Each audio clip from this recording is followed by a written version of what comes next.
Malala nació en una tierra donde la gente dispara rifles para celebrar el nacimiento de los hijos, pero no el de las hijas. En el mundo occidental, cualquier nacimiento se celebra por igual. Un bebé se considera una bendición, sea niño o niña. Sin embargo, en la tierra situada entre Afganistán y Pakistán, una tribu llamada Pastún no lo ve de la misma manera. Una niña no es más que un mal presagio. Cuando nació Malala, los aldeanos solo felicitaron a su madre, pero no a su padre. La tribu cree que las hijas deben esconderse y que solo tienen dos funciones en la vida: cocinar y dar a luz. Desde muy joven, Malala estaba destinada a más. Claramente su vida encadenada al fregadero de la cocina no era su vocación. El padre de Malala reconoció al instante la fuerza de su hija. Decidió llamarla como la mayor heroína de Afganistán, Malalai de Maiwand, una feroz doncella hija de un pastor de Maiwand. Murió en el campo de batalla mientras atendía a los soldados afganos heridos durante la guerra contra los británicos.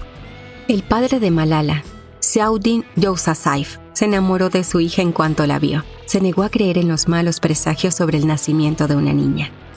Malala y su familia vivían en Mingora, la única ciudad del Valle de Swat. A pesar de la belleza del entorno y de su cariñosa familia, la vida allí no era muy halagüeña cuando nació Malala. Su familia era tan pobre que vivía en una casucha frente a la escuela, fundada por su padre y un amigo. 2 años después, nació el hermano de Malala, Kushal, que se convirtió rápidamente en el hijo favorito de su madre. 5 años después, nació otro niño, Atal. El dinero era escaso con un solo hijo, pero ahora, con 3 que cuidar, las cosas eran aún más difíciles. Todo estaba a punto de empeorar cuando los talibanes tomaron el control de Afganistán y de algunas partes de Pakistán.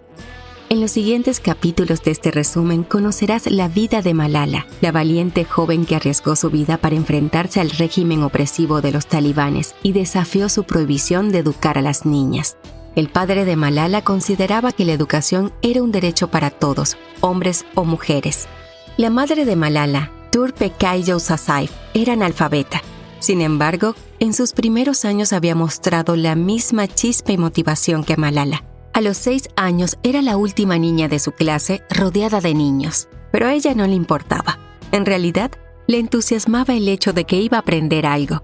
Sin embargo, rápidamente se dio cuenta de cuál era su futuro cuando vio que las niñas de su entorno se les enseñaba a cocinar y a limpiar. Sucumbió a su inevitable destino y dejó la escuela. Al principio no se arrepentía de su decisión, pero entonces conoció al que iba a ser su marido y padre de Malala. Era un hombre culto que le leía poemas, llenando su mente de sueños de tierras lejanas. Como no podía hacer grandes cambios en su vida, decidió ayudarle a conseguir su sueño de tener una escuela. La educación no era más que una quimera para las mujeres bajo el régimen talibán. Sin embargo, era una ventaja habitual si eras hombre. Ziauddin Yousafzai, el padre de Malala, era un hombre humilde, que se consideraba afortunado por haber ido a la escuela. Tenía grandes sueños, pero no tenía dinero ni contactos. Para él, la educación era un don precioso. Creía que los niños y las niñas de hogares tanto ricos como pobres debían poder ir a la escuela. Por desgracia, muchos de los que le rodeaban no compartían su visión. El padre de Ziauddin tenía un plan diferente. Quería que su hijo se convirtiera en un médico que ganara lo suficiente para cuidar de la casa. A pesar de los deseos de su padre, Ziauddin tuvo suerte cuando fue aceptado en la escuela de Jehansep para completar sus estudios de bachillerato. En aquella época era la mejor escuela de Swat. La matrícula era gratuita, pero necesitaba dinero para los gastos de manutención. Su padre se negó a ayudarle, al igual que otros miembros de su familia. A punto de renunciar a su sueño, se produjo un giro del destino. Por casualidad, conoció al marido de su tía, Nasir Pacha. Tras hablarle de sus metas, Nasir le ofreció un lugar donde quedarse.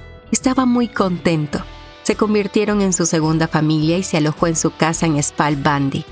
En esta parte del país vio que las mujeres vivían de forma diferente a las de su pueblo. Tenían libertad y salían a solas. Ziauddin se preguntó por qué no podía ser igual para todas ellas.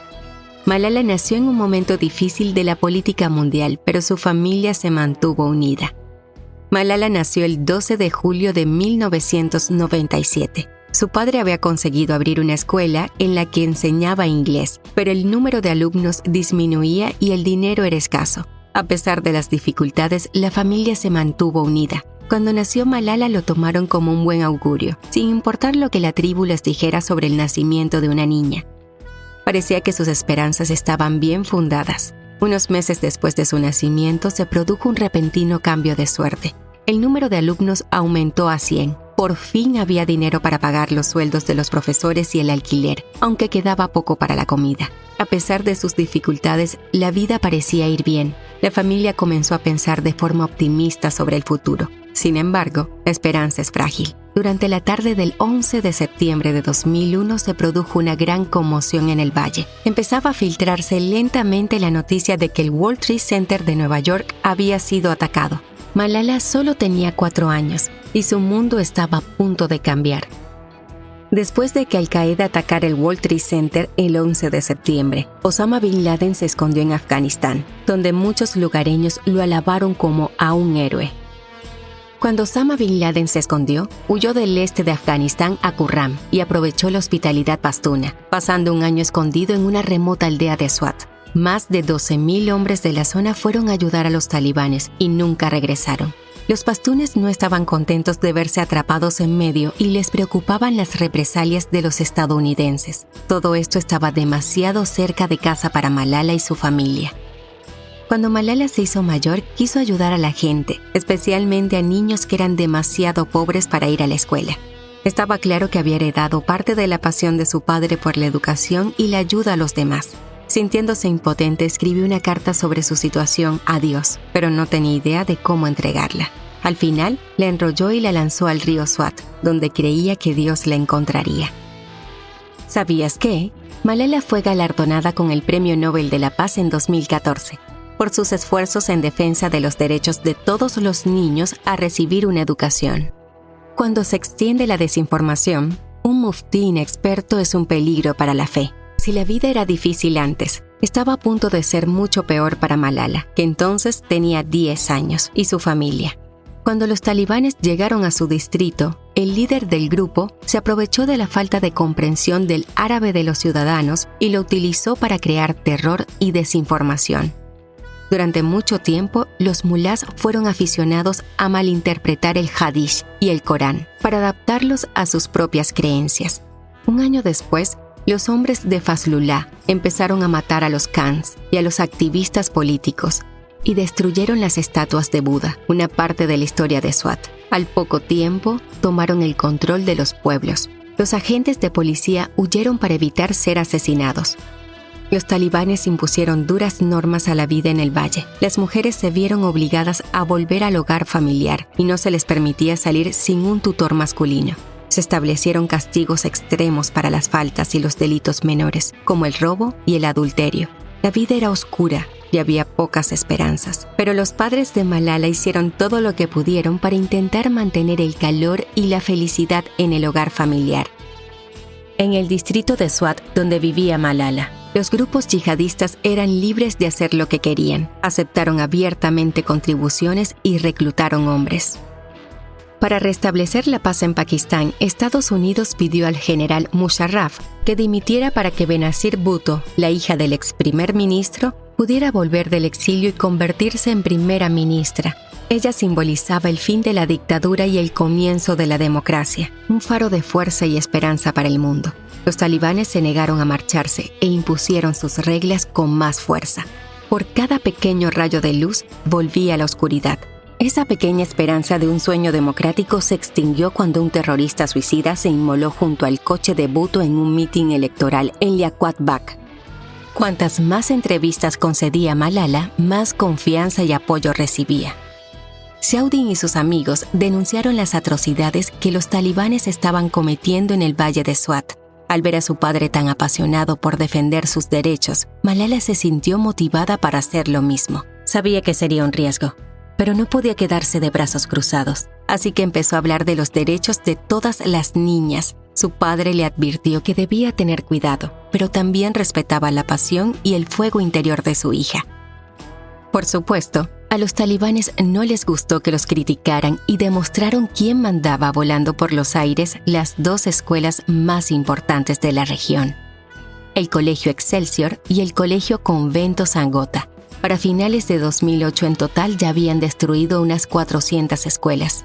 Entonces, Maulana Shah Dauran, adjunto de Fazlullah, anunció que cerrarían todos los colegios femeninos. Malala estaba destrozada. ¿Cómo iba a aprender? ¿Cómo podrían las demás niñas del valle comprender las maravillas del mundo y entender la vida más allá de sus hogares? La vida había cambiado de forma irremediable. Los niños ya no jugaban al escondite ni disfrutaban de sus días al sol. En vez de eso, jugaban al ejército contra los talibanes, porque todo lo que veían en la televisión era muerte y destrucción. Un día, Ziauddin recibió una llamada de un amigo que trabajaba como corresponsal de radio de la BBC en Peshawar. Estaba buscando a una joven o maestra de escuela que pudiera escribir un diario sobre la vida bajo el régimen talibán. Malala aprovechó la oportunidad para intentar cambiar las cosas. Sus palabras se publicaron en el sitio web de la BBC en urdu. Debido al riesgo que suponía, firmaba con el seudónimo de Gul Makai. El diario se hizo popular y Malala se dio cuenta de que una pluma es más poderosa que las ametralladoras. Los talibanes creían que los niños se occidentalizarían si leían libros o hablaban inglés. El 14 de enero de 2009, las escuelas para niñas de Swat cerraron definitivamente. Al no tener ninguna esperanza de poder cambiar las cosas quedándose, Malala y su familia abandonaron el valle de Swat creyendo que no volverían jamás. El 5 de mayo de 2009 se convirtieron en desplazados internos. Sin embargo, unos meses más tarde, volvieron a casa e intentaron reconstruir sus vidas una vez más. Educación es educación. Debemos aprender todo y luego elegir qué camino seguir. La educación no es oriental ni occidental, es humana. Malala Yousafzai. La valentía de Malala ha inspirado a innumerables mujeres jóvenes de todo el mundo, pero a un alto coste. Una noche, Ziauddin recibió una llamada en la que le contaron cómo habían disparado en la cara a un amigo. Temiendo ser el próximo objetivo, rogó a Malala que dejara de hablar y le pidió que intentara permanecer en la sombra.